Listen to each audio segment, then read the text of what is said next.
Good evening, and welcome to Colorado Inside Out Live. I'm your host, Peter Boyles from KHOW Radio. Tonight, a very special guest with us in studio. He started out in the music business, including bringing Led Zeppelin to the States, and eventually moved a successful career in the film industry, was Bette Midler's manager, and produced the movies The Rose, Trading Places, one of my all-time favorites. He received 6 Academy Award nominations, a Tony, an Emmy, and several Golden Globes. But now he's shifted to a more political role, and tonight he's here to discuss this film that's getting a lot of attention. It's entitled America, Freedom to Fascism. He's been with us on a radio show once before. We've never met, and we've been sitting in here talking. Aaron Russo is here. Thanks, man. Nice to meet you. You too. I mean, finally, we've been sitting here talking. He's going to be with us throughout the next hour taking your calls, but I'd like to set the film up, but we're going to take bits and pieces of the film. But we have a trailer for America, Freedom to Fascism. Before we begin, let's take a look.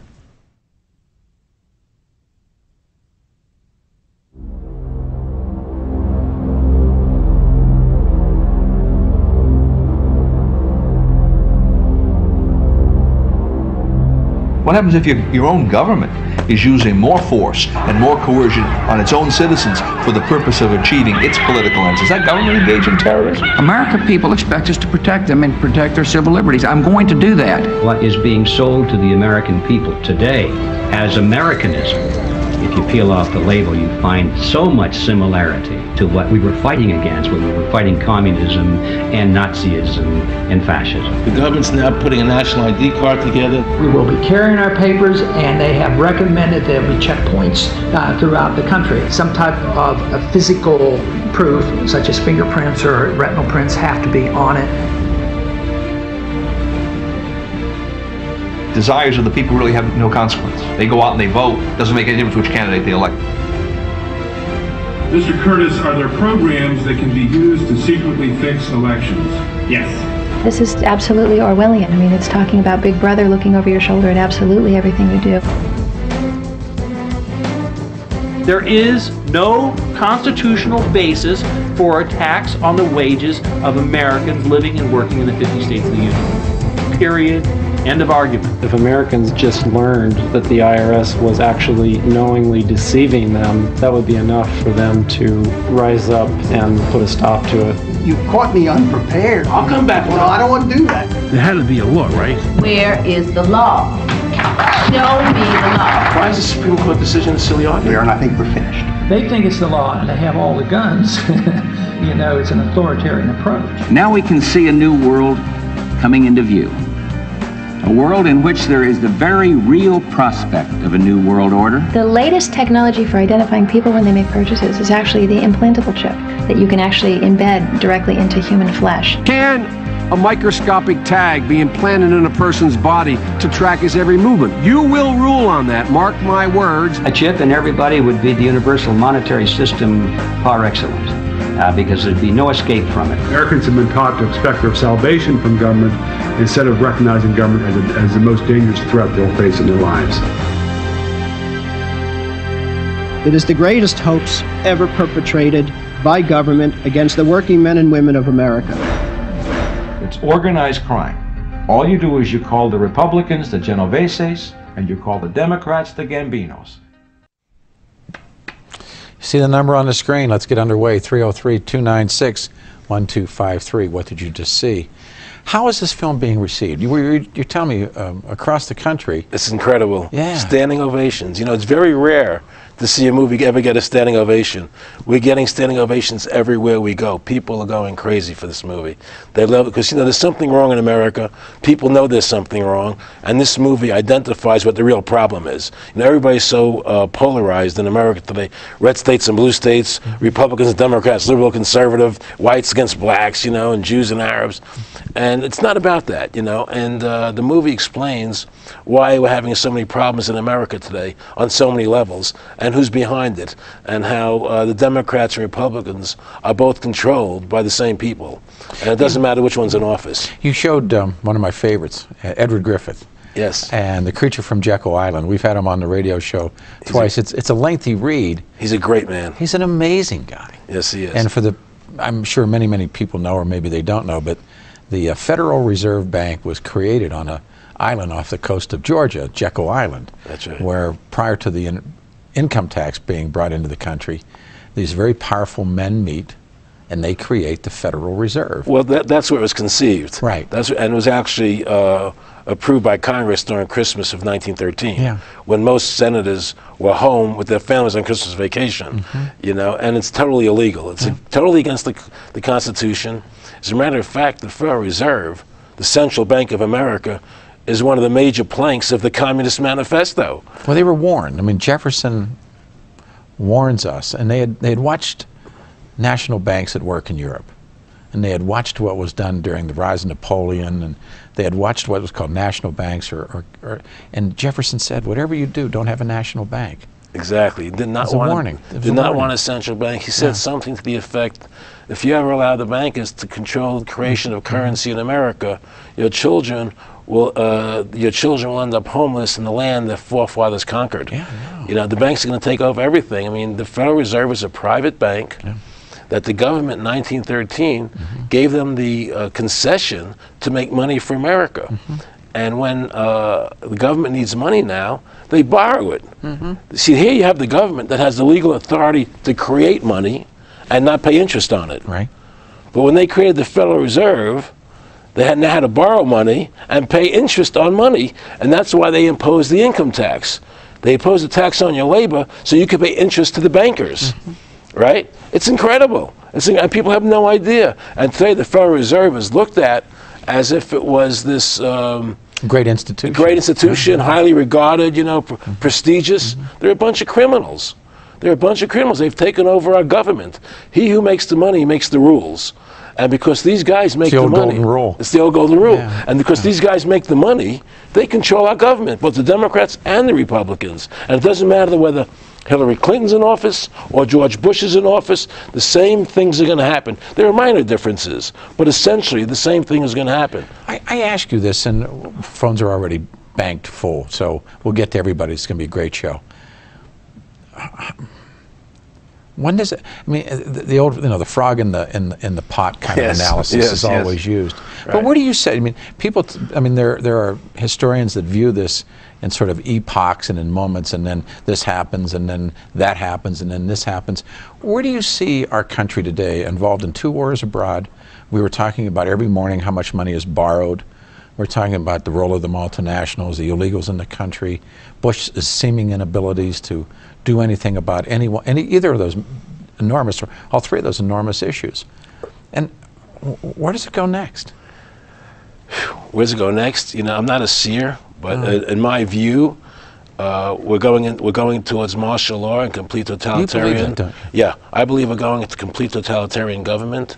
I believe that the American people have lost their way. We've lost our freedoms. America, I call the movie Freedom to Fascism because the definition of fascism, a corporate state, is big government and big corporations working together to suppress and stifle the people. Mussolini's corporate state. Right, exactly. And that's what we have in America today. We have a fascist government here. I'm frightened because of the multinationals. Well, you should be frightened because these people are controlling our lives. You know, we're no longer in charge of our own lives. Everything we do today is done by. It's like believing in a sense that America from the beginning was supposed to be a democracy. You keep hearing it's a republic. Of course, it's a republic. Sure. It's a constitutional republic. Absolutely. Right? And if you ask 100 people on the street, what form of government is America supposed to be? We have a democracy. 98% will tell you it's a democracy. It's not. And they don't get this. A democracy, 51% control 49%. It's tyranny of the majority. I wouldn't want to be part of the 49%. In our constitutional republic, 99% of the people couldn't take away the rights of 1%. You have rights because you were born. You had God-given human rights. They're your rights. Intrinsic rights as a citizen. Intrinsic rights. And the government can't take them away as if they're a privilege. Where did this, I mean, I've looked at your career since you're on a radio show. I mean, you got this remarkable career in show business. A lot of stuff was coming your way. Yes. What happened? What do you mean? What? No. I mean, why did you become? I mean, I'm serious question. Was there a series of events or an issue that happened, and you went, "What am I watching here?" You mean why did I get political? Yeah. My conscience demanded I get political. But what was the event that? There's a series of events. I mean, I'm a good filmmaker. I know how to make movies. Yeah. And I also understand what's happening politically. And when I saw many things that happened in this country, I've been hearing rumors for years that there's no law that requires you to pay a federal income tax on your labor. So I decided to investigate that. I called the IRS. I said, is there such a law? They directed me to their website, and there was no law there. Yeah, but they throw you in jail if you don't. Well, that's a police state. You know, we're supposed to be a country of law, right? And so in my research, to find out whether there's any law that requires you to pay a tax on your labor, I discovered the chain of events and how it works. Let me explain it to you. In 1894, Congress tried to pass a tax on your labor, and the Supreme Court said it's unconstitutional and you cannot do it. In 1913, they passed an amendment to the Constitution, the 16th Amendment, which they said allowed that. Now, first of all, in reality, the amendment was never even ratified legally. But let's put that aside. The so-called graduated income tax. Right, the graduated income tax. That's right. They said it was never even ratified, but let's put that aside. That was 1913. The same year the Federal Reserve was born. Absolutely. Because in 1916, between then and 1923, there were 8 Supreme Court decisions that said the 16th Amendment did not give the government the authority to tax the labor of the people. So when I interviewed the IRS commissioner in my movie, we went through a whole series of questions, and I finally said to him, what about the Supreme Court decisions that say you can't do what you're doing? And his answer to me was startling. He said, Supreme Court decisions are inapplicable to the IRS. What? What? What? The IRS is above the law? No, they're not above the law. So there is no legal constitutional basis to have a direct, unapportioned tax on the labor of the American people. It's a fraud, but they pay it because they're scared not to. Just like any criminal protection racket. Of course. If they're going to put you in jail, they're going to scare you, but it's not by law. It's by force. Do you pay yours? I file. Yeah. I do file. I tell everybody to file because I don't want to see them in jail. I don't want to see people going to jail. My issue is a much bigger issue. My issue is to shut down the Federal Reserve System. Because to me, the Federal Reserve System is the head of the beast.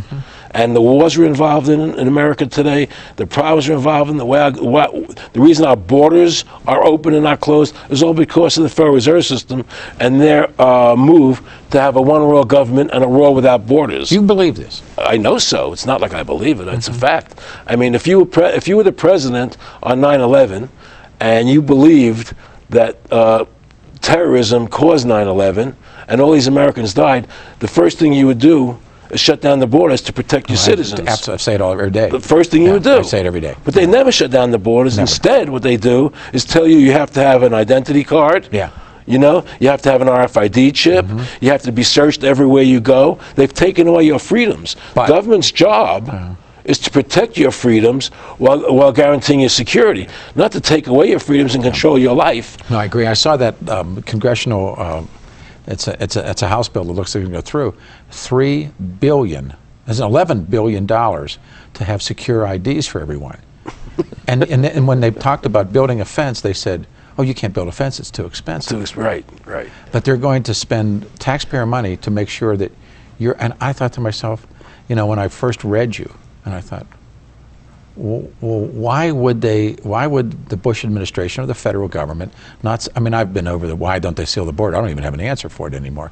You know why they don't seal the borders? Because the bankers don't want it. They want a world without borders. You have the SPP, right? We're familiar with SPP? That. Sure. You know, tell the audience. Bush, Vincenti Fox, and the head of Canada, I forget his name. It was Bishop at the time. They went on spring break. Right. They went to Waco, and they made an agreement that by 2010 they're going to merge the 3 countries together. Okay? It's called Security and Prosperity Partnership Agreement. It's on the White House website, you know, and I don't want to live in I don't want to live with Mexico, Canada, and America being one country and losing this Constitution. Our Constitution is the greatest document for government ever, and it's being trashed. It's being destroyed, and I refuse to allow that to happen, and that's why I made this movie. There's no law that makes you pay an income tax. The Federal Reserve is a private bank. And the people who own that bank create money for this country. They control our government. They're unelected people. The same thing as the Bank of England is the same thing. They're a private bank. All the private banks of the world are controlling the governments of the world. And that was Jefferson's warning. Don't do this. Don't do that. And that people don't understand that. And the voting machines are corrupt today. You believe that? We know so. When you see the movie, you'll see one of the people who fixed the machines, who corrupt the machines. Not that I believe it. It's a fact.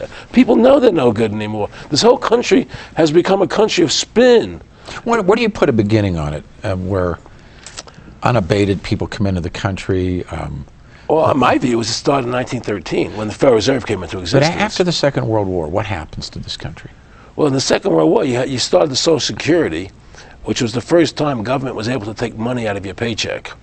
You see, and by doing that, then they started bringing the income tax on your labor back, and they started taking out of your paycheck because the Social Security allowed them. They did it first with Social Security. Everybody agreed to it because they thought it was a good retirement plan. There was great fear in the country at the time as well. But by allowing them to take money out of your out of your checking account with Social Security, it then allowed them, when they reimposed the income tax, to take it out of your because people got used to it, so they could take it out of your check for income taxes now. It started with Social Security. You know, it's the old frog theory. You turn it up a little bit. A little bit at a time. In the old days, your Social Security card said not to be used for identification. Right. Now it's just, absolutely. Right? Absolutely. It's a little bit of time, so people don't notice. Yeah. But they're boiling you to death. And the fact is, this country is no longer a free country. It's a country that's being run as a tyrannical country. It's a fascist country run by government and corporations, and in many ways, it's evil. And you said to me, we were talking about, and then I promise we'll get to the phones. Our lines are just jammed. You said to me before we began, and I asked you the question I asked on a radio show, you know, you're the manager of the ball team, you're standing at the top of the dugout steps and you're looking down the bench, who do you send in? I don't see anybody. No, I don't see any people coming down the line politically that are going to help save this country. I think it's going to be up to the people to save this country. I think we need massive marches on Washington, boycotts, go back to what Gandhi did, what Martin Luther King did, you know, and do what we did in the Revolution with George Washington and let them know we're not going to take this anymore. I don't want to lose America. I don't want to lose this country to the bankers and the people the bankers control, like George Bush and Hillary Clinton.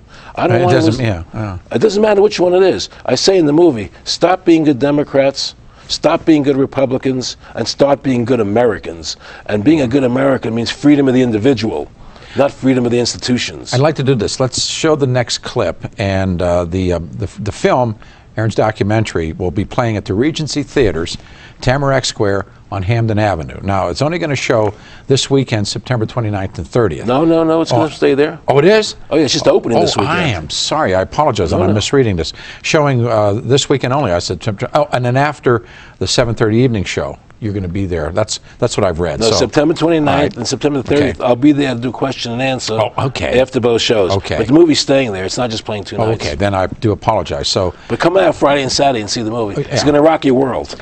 Let's take a look at this clip. And again, this will be this documentary, Freedom to Fascism, and my notes are wrong. The documentary will be playing at the Regency Theaters, Tamarack Square on Hampden, over on Hampden, people know where that is, and on September 29th and 30th, after the 7:30 show. That's it. You'll be there and do Q's and A's. Exactly. Let's take a look at this, and then we'll take your calls. Is there a law that requires people to file a 1040? Not explicitly, but it's certainly implied. Well, implied by force. Yeah. But is there a law? I can't cite a law, no. I cannot. But, you know, if they think it's the law and they have all the guns, you know, it's an authoritarian approach. Well, yeah, but that's authoritarianism. Yeah. That's not a country run by law. Do you think America is going deeper and deeper into becoming a police state? And if so, in what ways do you see that as a congressman? Yeah, I think we're moving in that direction because there's not much we can do without permission. The absence of a police state is that people are free, and if you don't commit crimes, you can do what you want. But today, you can't open up a business, you can't develop land, you can hardly do anything. You can't go to the bank, you can't go to the doctor without the government knowing what you're doing. And they talk about medical privacy, that's gone. Financial privacy, that's gone. The right to own property, that's essentially gone. So you have to get permission from the government from almost everything.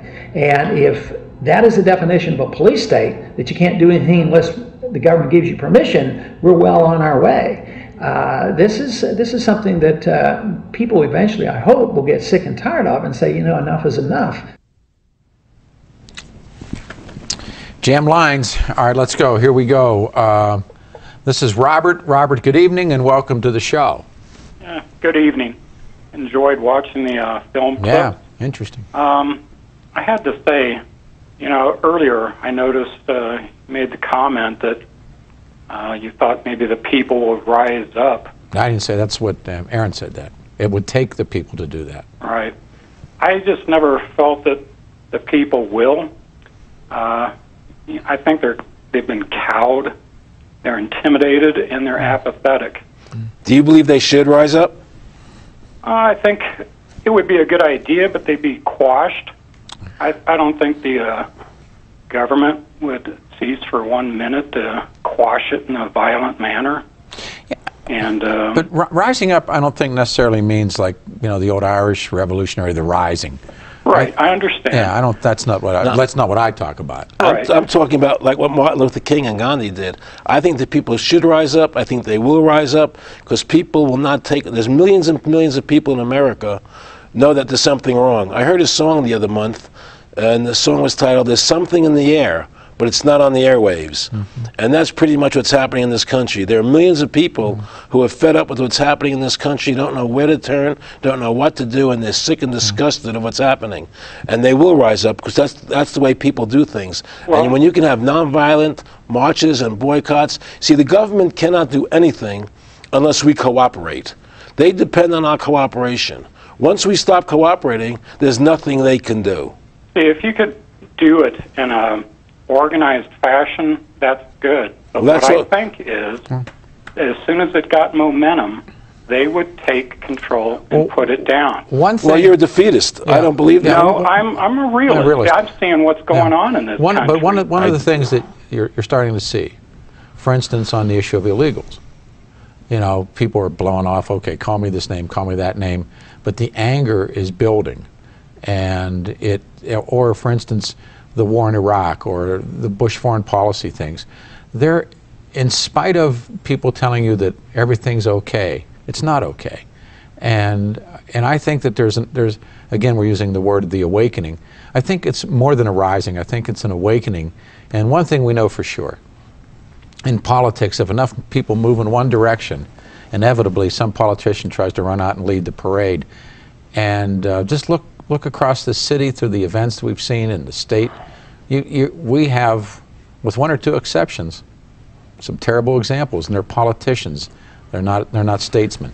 The truth, may I say one more thing? Sure, of course. The truth is, the Congress has the legal authority to shut down the Federal Reserve System. If you shut down the Federal Reserve System, you have enough people demanding it, and the Federal Reserve System gets shut down, this country will return to normalcy again. You have to cut down the head of the beast. And I believe we have the ability to close down the Federal Reserve System, and they're going to be screaming. And if you go see my movie, at the end of the movie, there's a call to action for what the American people can do to save this country from where it's heading. And I suggest you see the movie and take the call to action to heart. This is Jack. Jack, you're up. Good evening. Hey, good evening, Peter. Good evening, Mr. Russo. Good evening, Jack. Peter, you know me. I'm the early guy, the exterminator that called you early in the morning. Of course, I know who you are, sure. But I had a question for Mr. Russo. I'm going to see your movie, and I just, you know, I listen to Peter's show every morning. There's a lot of things going on right now that is ask your question. Jack, we got jam line, so you got to get your question. You know, as just the average citizen, what is it we can do on a local level, maybe not so much the national level? What can we do, you think, to stem this tide? I'll tell you what I think you can do. I think anybody that's running for office, do not vote for them unless they're willing to sign an affidavit that they will vote to shut down the Federal Reserve System. Congress has the authority to do that. Anybody running for senator, anybody running for Congress in this state, do not vote for them unless they're willing to sign an affidavit saying... But they won't. I mean, reality says they won't. Excuse me? I mean, reality says Well, if reality says they won't. They won't. And we can't organize enough people to make it happen, then we're going to lose. But my belief is that I can see off my website, there are thousands upon thousands of people on my website that want to shut down the Federal Reserve System, and a lot of times politicians want to go to churches and get the congregations to vote for them. You don't let them speak unless they want to sign that affidavit. The American people have to be heard and recognize the fact that the biggest problem this country has is the illegal Federal Reserve System, that they're running our country, that the people behind this reserve system are running this country. And until we shut that down, we're never going to succeed, because it's not Republicans and Democrats. You must shut down the Federal Reserve System. Jack, thanks. Well, I was getting ready to come over and see you tonight, and I'm watching. We've had a terrible tragedy, school shootings again in our state, but interspaced are all these commercials for people running for office, and 80% of them, they're attacking each other, and 20% they're promising what they're going to do. And I know most of these people. It's all such deceit. Yeah, it is. It's I mean, deceit. this guy says something, this guy attacks him, then they run the 527s where they say this, and then they attack that guy, and then they attack this woman, and then this guy promises, and that guy promises. And I know these people. It's all hooey. Of course it's hooey. You need a statesman. You need people who really care, who are sincere, who are honest. Sincerity is very important. There's no sincerity left in politics. They'll say whatever they have to say to get into office. It doesn't mean anything, their word. Politicians will sell their soul for $1. That's the bottom line. We need to bring people into office who are sincere and honest, who care and understand the Constitution. We have a Constitution here. Live by it. And until you have until elections are not run by the amount of money you have. But they are. Well, they are now. I'm telling you, get rid of the Federal Reserve System, and you'll find everything in this country change. This is Grant. Grant, you're on the show. Good evening. Yeah, I felt for years that our country was kind of going towards fascism, or at least stronger than what like Russia was. As Russia declined and we saw their freedoms growing, we've kind of seen ours lose. We've lost a lot of ours. Another thing is, how can a country that goes to another country to impress freedom upon their people sit there and justify torturing citizens to get information that they are claiming to us as Americans is beneficial to us? Where does it end? I mean, next is us. You must understand something. We did not go to Iraq to bring freedom to Iraq. We're in Iraq, and we keep talking about promoting democracy. What we're promoting is a one world government, a new world order. When they use the word democracy, take that word democracy out and put in New World Order, One World Order, globalization. Put in any of those words in its place of democracy. That's what it's about. But what does they use democracy as a spin word, because you think we are a democracy and democracy equates to freedom. Democracy does not equate to freedom. Understand that. And it's the same as the elections. It's all a spin. Exactly. You got it. Thank you. Let me ask you this. What's the ultimate aim? And what does it look like when they get there? If what you say is true and what others say is true, and there's many, many people that believe as you believe, I'm sure you know that, what does it look like when they get there? Well, I can tell you, I was friends with one of the Rockefeller family, okay? And they were very much behind the Federal Reserve System, the banking, the Council on Foreign Relations, and we were very good friends. And he told me that what they really want to do is have a one world government without borders. First you have the European Union, the European Constitution, the EU. which the European people voted down, by the way, but they're doing it anyway. Yeah. Now they want the North American Union. Right. Then they have the one currency. Now they want to do they have their own standing army. Yep. But now they want a North American Union. Yeah. And then what they want to do is bring everybody together under one. The Amero is there. The Amero, the currency, exactly. I didn't know it is there. And so their plan is to have a government for the world. They want to do it through the UN, right? And have everybody on this earth implanted with an RFID chip. You believe that? I know that. Didn't you hear the congressman, the senator, asking the Supreme Court justice how he's going to rule on that in my clip? You think he asked them for no reason? They're already implanting people with chips. The national ID card, which becomes law by May 2008, it's going to have an RFID chip in it. Okay, everything is done in stages. After the RFID chip goes in the card and in your passport, it's going to go into your body. That's what they're going to try and do. There's no question about it. And they're not going to do it through law. They're going to do it because you won't be able to live without it. All your money is going to be in that chip. It's going to be a cashless society. Yeah, I mean, I've read many, many futurists who say the time of wealth will be simply wire transfers or credit transfers. What's that? It's computer money. Look, when you go to the bank to borrow money, let's say you're borrowing $50,000 or $1 million, whatever amount of money you're borrowing, and you go to the bank to borrow the money, and they approve your loan, and they sit at a computer, and all of a sudden you have $50,000 in your bank account. Where'd that money come from?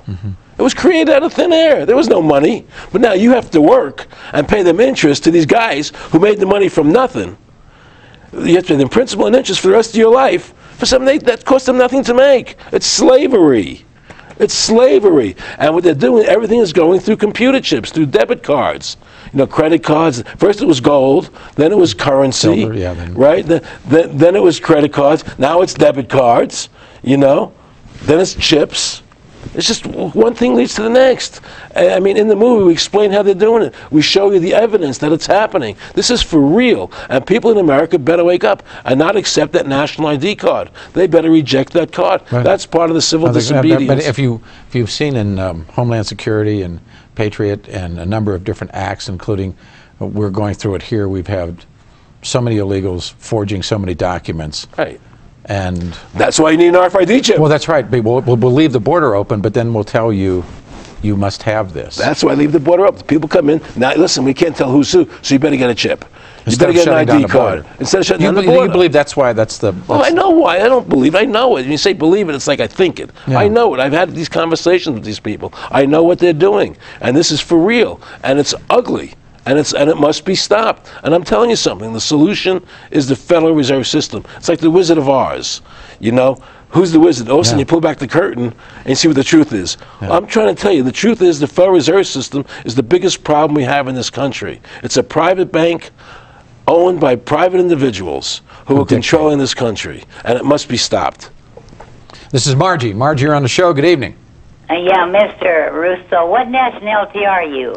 I'm American. I'm American. No, American what? American. What do you mean American what? What's your nationality? I was born Jewish. Oh, I see. Oh, I see. You think I'm one of those Jewish bankers in the Jewish conspiracy? Margie, why is that important to ask him what his nationality is? Because if you don't like America and our government the way it's run, why don't you get the hell out of here? There you go. Well, that's a good answer. Why don't you just become part of the slave state? I'm not in slavery to nobody. Jesus takes care of me. All right. Okay, there you go. I wish you the very best. If you felt that Jesus took care of you, you wouldn't have said what you said. Yeah, that's... This is Chet. Chet, you're on the show. Good evening. Hey, guys. Peter, great guest. Thanks. I just had a real quick question. You've had so many global questions, but like just on a local thing with what your movie was showing, do you have a problem with any taxes you pay? I mean, what I'm getting at is... No, I don't. Taxes we pay, they fix potholes in the street. They build streets. They build street lights, stuff like that. How do you address those type of things? I have no problem with that. When I talk about the income tax, I am talking strictly about the fact that the Constitution prohibits a tax on your labor. The Founding Fathers understood that each and every one of us owns our own life. And because we own our life, we own our labor. And so when we work for somebody, and we give them our labor, we're giving them something we own, and in return they're giving us dollars, which they own, and it's an exchange. And so, I totally agree with you. And my question is, where does the money come from then to do certain things if we're not going to use our tax? Well, some of that... Let me explain that to you. Because the fact is that the money you pay on your labor, and this is a misconception that most Americans have, the taxes you pay on your labor goes to pay interest to the banks and to government waste. Not one penny of your income tax on your labor goes to fix roads, goes to defense, goes to anything that you think for the infrastructure of this country, services you expect. Not a penny of it. Yeah, if you when you have your highways are paid for by the gasoline tax, tires, your schools are paid for by property taxes, and the fact is that a tax on your labor is illegal. Let me just finish. A tax on corporations is totally legal. But because we've become a fascist country, last year the government collected $927 billion from tax on labor, and only 200 and some odd billion from corporations, which is a legal tax. Just reverse it. You own your labor. You have a right to make a living, to use your labor to support you and your family. And so I have no objection to taxes, you know, on a sales tax or the property tax or whatever it may be. I'm just telling you that the tax on your labor is illegal, it's unconstitutional, and it's against everything this country was founded on. In the founding of the nation, they're called user taxes. They would put in toll roads or canals, and if you floated in the canal, you paid. If you rode the railroad, then there was a tax on that, because I mean, not actually in the creation of the railroads, but today you do it with Amtrak. But he's right. I mean, if you look at roads are gasoline taxes, tire taxes, you know, when you buy new tires or tires and those kinds of things. User taxes, cigarettes, alcohol, they're user taxes. But you know, school taxes, excise taxes. Yeah, indeed, tariffs, but what the guest is suggesting is federal income taxes, or for that matter, state income taxes, simply support the government. No, they support interest payments and waste, and nothing more. Yeah. Supporting the government implies that they do something for you. They do nothing with that money. It goes to the banks. That's why they started the Federal Reserve System and the income tax the same year. Because the government now had to pay the banks interest on the money they borrowed instead of making it themselves without interest. The government doesn't have to pay interest to the banks. They can make money themselves without paying any interest on it. That's the point. Why isn't the government doing that? This is Mark. Mark, you're on the show. Good evening. Yeah, hi. This is a great topic. Thank you. The question I have is, you're calling for the abolishment of the Federal Reserve. Yes. And I'm just wondering what type of short-term or even long-term economic effects would happen while we switch over systems from what we have now to what you perceive it should be. Well, I don't really see any major effect coming out of it unless the Federal Reserve System decides to attack America, you know. It should be a seamless, in other words, whatever the Federal Reserve does, the government can do just as easily. We don't need people like Alan Greenspan and Bern Bernanke telling us how much money to make, which is right out of the Communist Manifesto. I mean, they could work for the government and do it, and we don't have to pay interest. Okay, but what type of, confidence on the world stage would, because a lot of our debt is owned by foreign governments. But there should be, but we shouldn't have that debt. Is the point? We should be able. The government should be able to. I mean, if we abolish the Federal Reserve, like right now, wouldn't all these foreign governments lose confidence in the U.S.? It's the foreign central banks. It's not the foreign governments. It's the foreign central banks. In the morning, and I'm using this as an illustration. Sure. It goes on 24 hours a day. But in the morning before business begins, the borrowing begins, and it's what I've talked about many times. If it's your home, your business, or your family, and when you get up in the morning, if you go down to the local banker and borrow $100 to cover your expenses for the day, you take in your paycheck, you don't pay that $100 back. In fact, you don't pay your mortgage payments, you don't pay to keep your electricity on, and you go out and buy a new Ferrari. Eventually, the bank's going to come and knock on the door for the money. Right.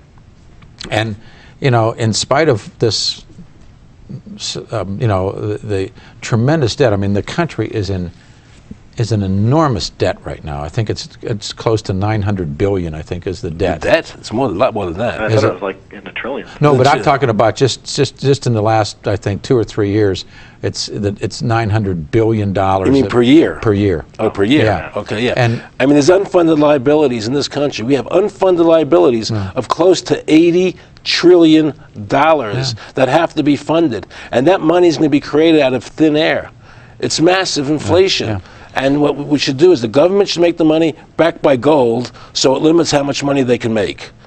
And that's how this country. That's what the economic system of this country should be. It should be real money. As Jefferson said, paper is poverty. It is only the ghost of money and not money itself. And that's the truth.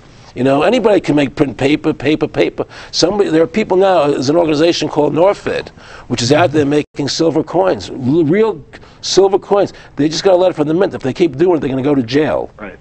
For making silver coins, legitimate money. The dollar is defined by silver. The definition of a dollar is defined in grams of silver. And yet our government is telling them, because they have silver, they're going to go to jail. Think about what's happening in this country. Everything is perverted. It's upside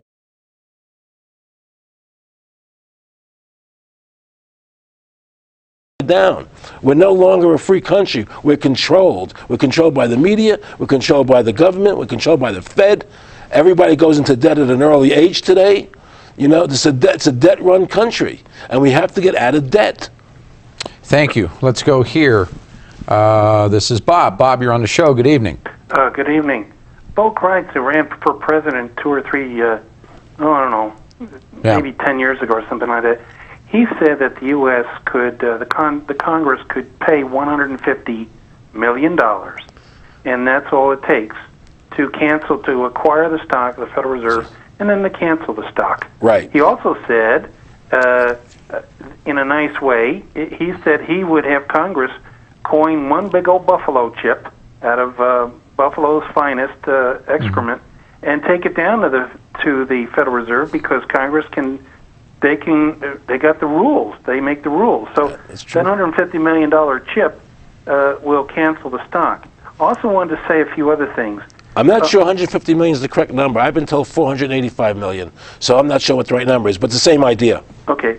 Also think that a caller a couple of times ago, he said that what would it take to get the ball rolling? I think that the United States, it won't be just the U.S., it'll be taxpayers in other countries who will see that their systems are based upon the debt of their central banks. Exactly. It won't be the central banks that are going to uprise. It'll be the people. Exactly. And now, exactly what that event will be, probably be the collapse of the Social Security system in anywhere from 15 to 25 years.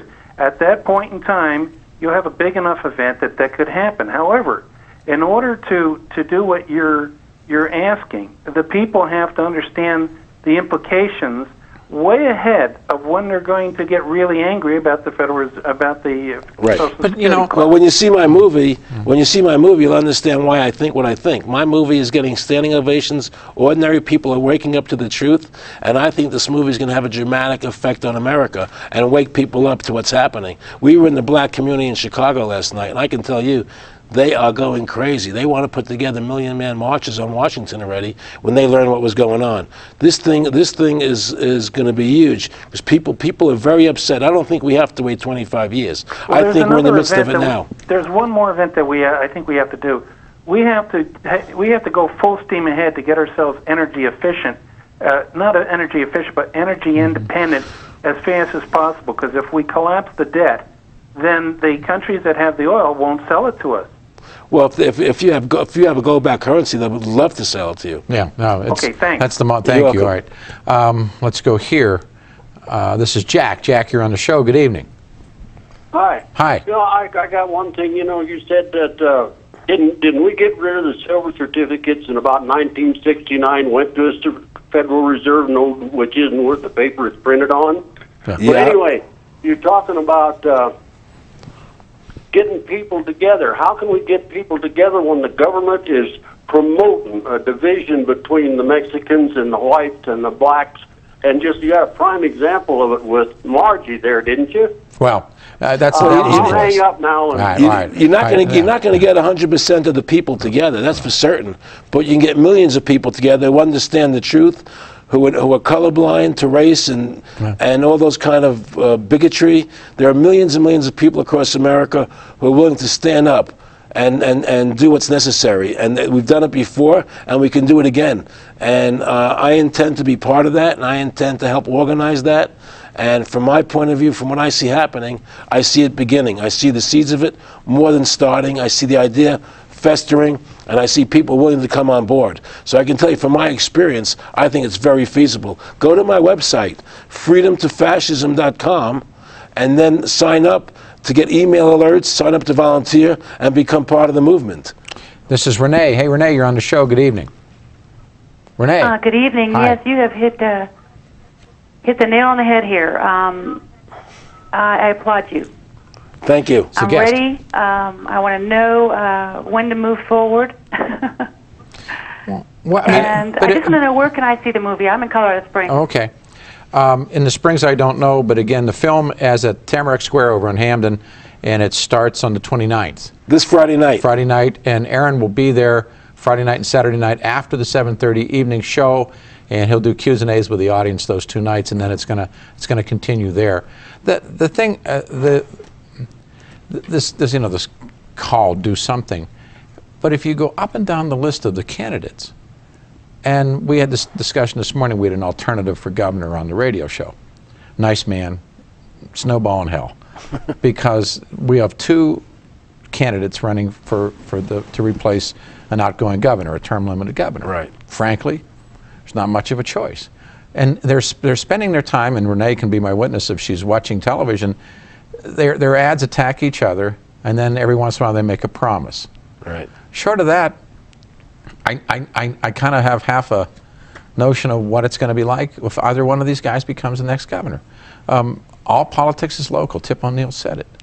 I agree. And so, you know, what do you do on a national level? What do you do at the end of this man's term? Thank you, Renee. What do you do at the end of this guy's term? Well, first of all, I would tell Renee, since you want to get involved, go on the website and sign up. Register. Anybody listening to the show tonight who wants to get involved, who knows that this country needs to be fixed, stand up and take part in what's necessary to happen, because we're going to do something about it. And in terms of the politicians are mostly cowards today. They're cowards. They're people who are in it for their own sake. They're not here to serve. As careerists. Exactly. And if they are here to serve, most of them don't know what the Constitution says, don't know what they're supposed to be serving for, you know, and they don't understand that America's not even a democracy. And so we need to get people into office that are committed people who want to return this country to its founding principles. That's what's important. And when elections are not run by how much money you have, by when networks have to put people on the air who have ideas, you know, instead of money, you know, slick ads. Slick ads. Not only that, but I mean, all the institutions back candidates. They promote. They give them money. Totally agree. Right, and so it's part of the fascism. So somebody who really cares won't get any money. I agree. They won't get any money because they care. They want to do the right thing. Anybody who supports the Constitution, you'll never see them getting any money. You'll never see them getting any money. It's interesting. One of my mantras is also public finance of elections, short-term access. And it doesn't work that way. No, it doesn't. But why, since the airways belong to the American people, why aren't the networks forced, as part of their licensing, to put on all qualified candidates who can get on the ballot in the debates, so people can hear new ideas? Equal time got thrown out the window. Yeah, well, exactly. But I'm saying, so what happens is, since they won't do that, then the only people who get on the air, the people who can buy the time. And that's who the corporations want to back, because they're supporting. Sure. Okay, so that's the problem we face.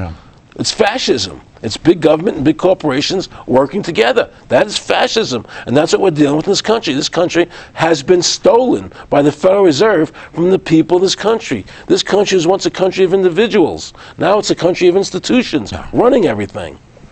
This is Jason. Jason, you're on the show. Good evening. Yes, sir. Good evening. I spoke with you last week. I was the one who first made the comment about the retired military.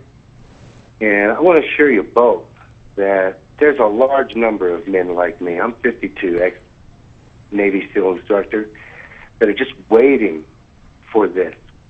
Our country is so corrupt and out of hand that it took organization to build this country. It's going to take the same organization to turn it over. Yeah, but what, I mean, but what it doesn't. I mean, that's your anger speaking. The reality would suggest. No, it's his mind thinking. No, I'm talking about organization. There are thousands of ex-military like me who sit and watch our country being perverted this way, who are waiting for the opportunity to. It's like he's talking about Martin Luther King and stuff like that. I'm talking about organized protest.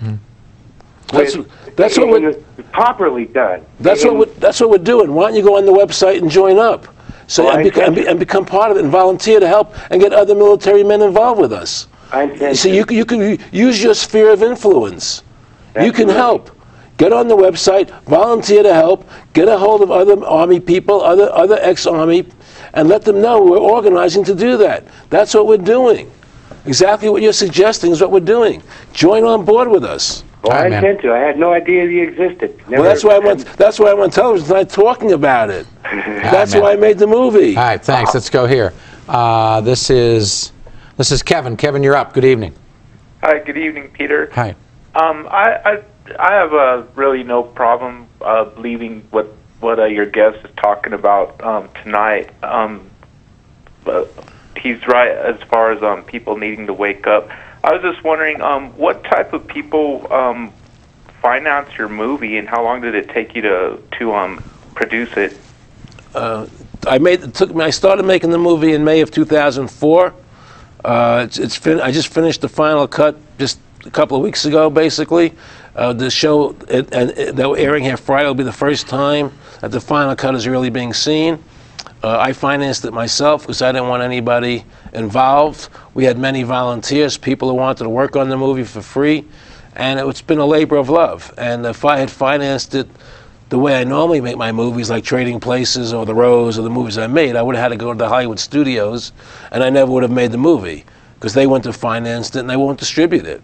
You know, I mean, all the studios saw the movie. I shouldn't say all, most of them saw the movie, and they all loved the movie. Said it's a great piece of work. But you know, we don't want to distribute it. We don't want to be audited by the IRS. We don't want this. We don't want to take on the Federal Reserve. Right. You know, and so we're doing it ourselves, and we're having great success.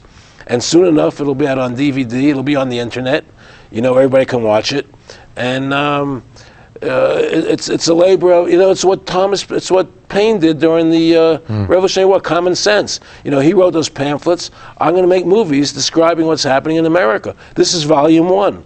You know, and people want to see movies. They don't read so much anymore. Well, that's great. Good luck to you. Hi, man. Go Thanks. on the website. Volunteer to help. Okay. Thank you. Thank you. All right, let's go to Pete. This is Pete. Hey, Pete, you're on the show. Good evening. How are you doing tonight, I'm Peter? good, man. Thank you. It's good. I want to say thank you, Aaron, for what you're doing.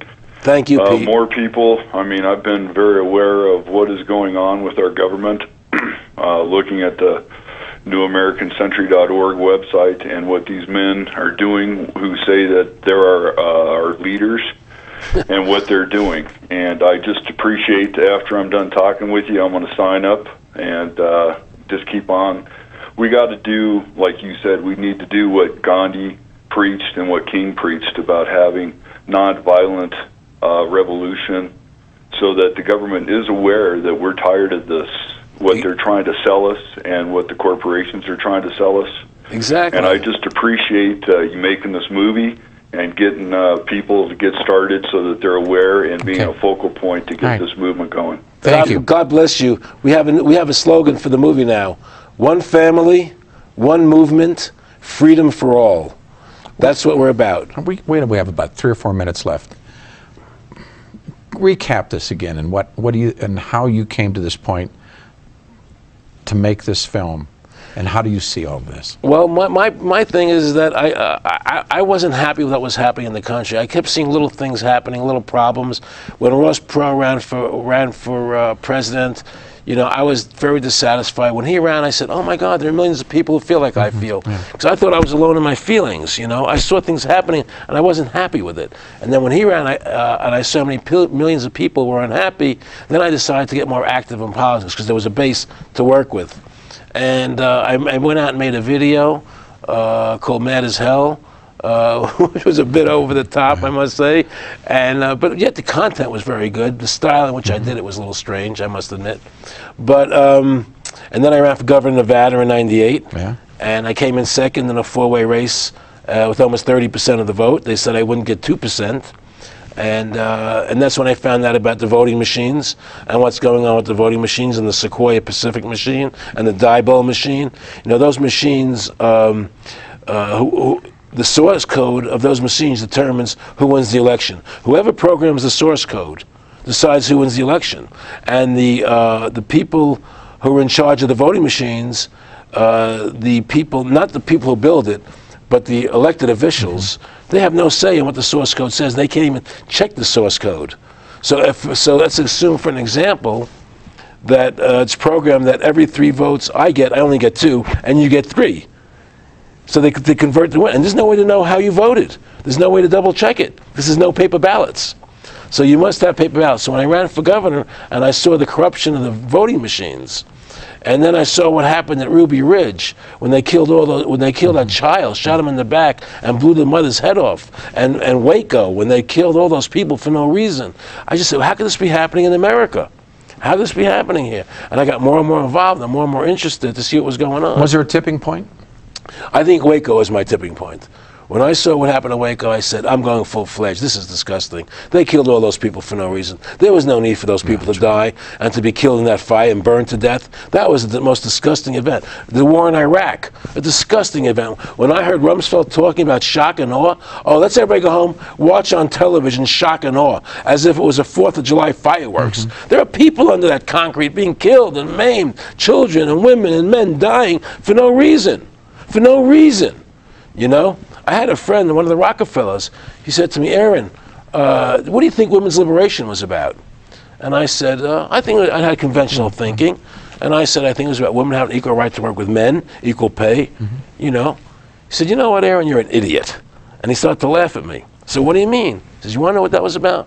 So tell me. He said, we, the Rockefeller Foundation, financed that women's lib movement. You want to know why? For 2 reasons. Half the population wasn't taxable before. And the second reason is, now the kids go to our schools at an early age, and we mold them. There's no more family at home to take care of the kids. The state becomes the family now, Aaron. You get it? And that's how this country is working. It's run by evil. It's run by evil forces. And people in this country better wake up to the truth and save this country from what's happening. How fast that hour went. Aaron's documentary, America, Freedom to Fascism, playing at the Regency Theater's Tamarack Square on Hampden Avenue. It'll be shown this weekend, Friday and Saturday, and Aaron will be there after the 7:30 shows, then it continues its run. And he'll stick around for Q's and A's with the audience. And you can check out his website, www.freedomtofascism.com. And the 2 is T-O, not the number 2. Yeah, but it's T-O, right? Exactly. All right, everybody, what a show. And Inside Out Live will be off for a little while because we have election coverage with Colorado Decides 006. Maybe we can get him on the radio show tomorrow, see what he does. All right? Thank you very much. See everybody tomorrow. Thanks.